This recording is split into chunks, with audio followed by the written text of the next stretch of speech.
Un chômage forcé pour de nombreux métiers. Seuls quelques créateurs ont pu sauver la mise, comme les plasticiens. La pandémie a inspiré beaucoup de leur création. Retour sur cette note quelque peu lumineuse de 2020 dans cette rétrospective réalisée par Dominique Orlando avec Mustafa Ouda, Ahmed Hamri et Achour Belmoussaoud.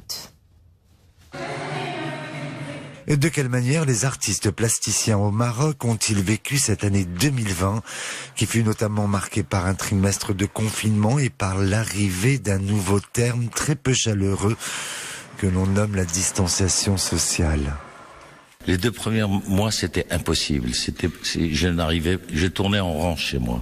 C'était de la cuisine à une chambre, de la chambre à un salon, et ainsi de suite. Je tournais comme un fauve, j'arrivais ni à lire, ni, heureusement qu'il y avait un peu de musique, mais j'arrivais pas à me concentrer sur quoi que ce soit, et surtout, aucune possibilité de travailler. Alors moi, j'étais vraiment presque révoltée en fait. Ça m'a encore plus inspirée parce que mon travail, pour moi, mon art est un moteur, un vecteur plutôt d'énergie positive.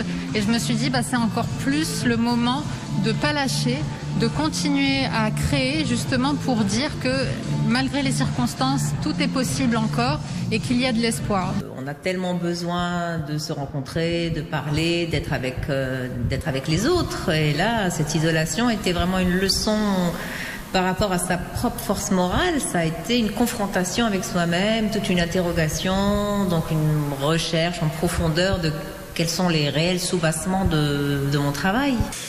Au cœur de cette reprise très progressive qui a mis tout l'été pour retrouver ses marques, il y a les responsables des galeries d'exposition qui ont dû faire face à beaucoup d'imprévus et parfois même à un certain zeste de philosophie.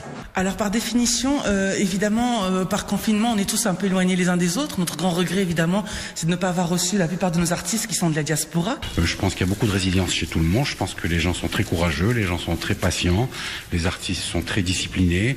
Ils ont bénéficié pour certaines aides, que ce soit celle du ministère de la Culture ou de la Fondation nationale des musées.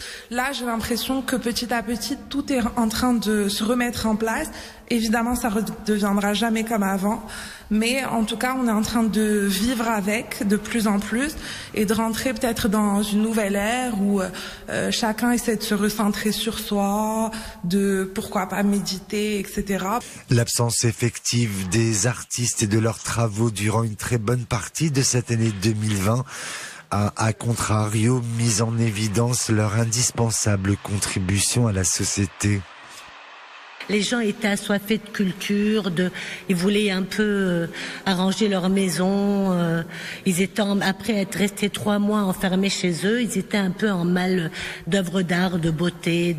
Donc j'ai eu pas mal de visites. Si les artistes peintres ont pu bénéficier d'un retour presque à la normale, la tâche a semblé un peu plus compliquée pour les musiciens et les interprètes qui ont dû faire face à une absence de public et de salles de concert.